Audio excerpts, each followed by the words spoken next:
I want to talk about some of my ICU nurse pet peeves. I am fully aware that these pet peeves are going to fully show my type A personality, but that's why I'm an ICU nurse, okay? So don't give me too much crap. Number one, and these are in no particular order, titrating pressors off a blood pressure cuff. I know sometimes it's necessary, sometimes we have no other options, but if we're on like multiple pressors and we only have a blood pressure cuff, it drives me a little nutty. Number two, no, that's supposed to say curos.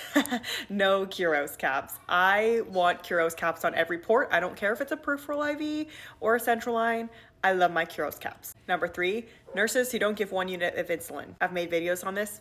You need to give it, okay? Just give that 1 unit. I know it's annoying. I know it's kind of inconvenient, but it's important. Number four, nothing is labeled. Okay, I'm not too crazy. If it's been like a super busy night and like you're running with your head cut off, I get it, okay? But like if you have the time, label everything. It's just safer, it's smarter, it's better for our patients. It looks pretty, just do it. Five is expired dressings or suction tubing. When I walk into my rooms in the morning and I see that my suction tubing was last changed 7 days ago,